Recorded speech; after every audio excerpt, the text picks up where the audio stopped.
Chers téléspectateurs, shalom, je suis content de vous retrouver et nous sommes toujours depuis Jérusalem à la yeshiva du Machon Meir. Vaï beshalar paro et ha'am velo nacham Elohim derech eretz Filistim ki karovu ki amar Elohim ben yenachem ha'am bereotam milchama veshavu mitzrayima.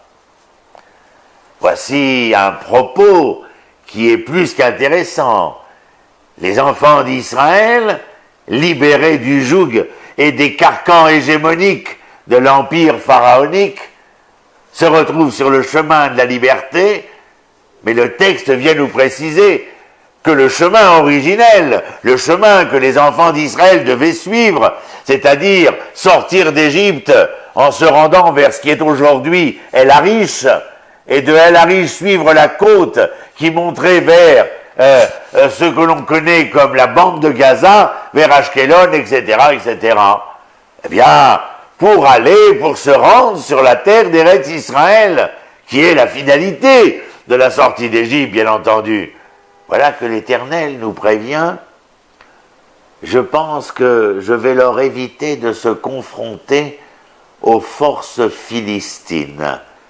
Si certains veulent s'amuser avec le terme philistin et palestinien, Palestine et Philistie, un autre l'a fait avant vous, c'est l'empereur Hadrien. Et le Gaon de Vilna, mais aussi Arav Saadia Gaon, avait fait un rapprochement entre cette Philistie et ce terme de Palestine qui apparaîtra à l'époque de l'empereur Hadrien, empereur de Rome. L'Éternel dit, je ne vais pas les faire passer par là, parce que voilà qu'un conflit éclaterait certainement, car les Philistins ne les laisseraient pas rentrer. Aussi donc, dit-il, Velo nacham Elohim derech eretz Filistim, il ne les laissa pas passer. Regardez le terme employé, Velo nacham Elohim.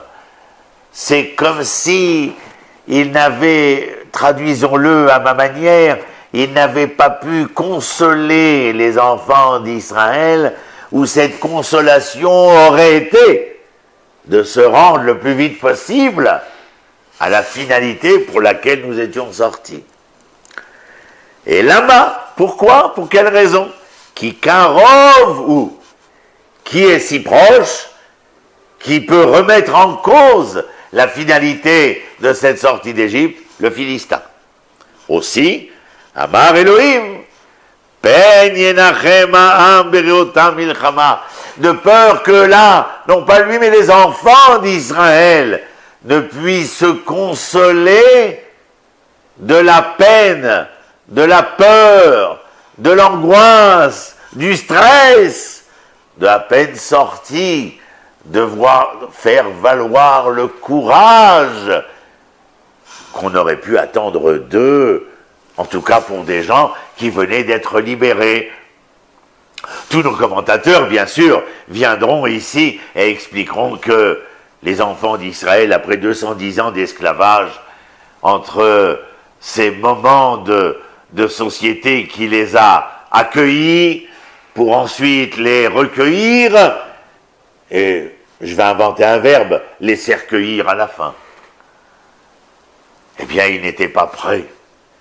Loin de là, et les 40 ans, enfin en tout cas, bien avant la faute des Meraglim, le fait de devoir arriver à la maison en traversant le désert en hébreu c'est Bamidbar, c'est presque comme si l'on venait nous dire qu'il y avait bien sûr le chemin le plus rapide qui aurait été la ligne droite, mais que dans l'incapacité, en tout cas, de se consoler, de devoir combattre, étant donné la peur qui nous entreprenait, eh bien voici que les enfants d'Israël se retrouvent dans le désert, Bamidbar, Ba, Medaber, un désert dans lequel la voix se fait entendre.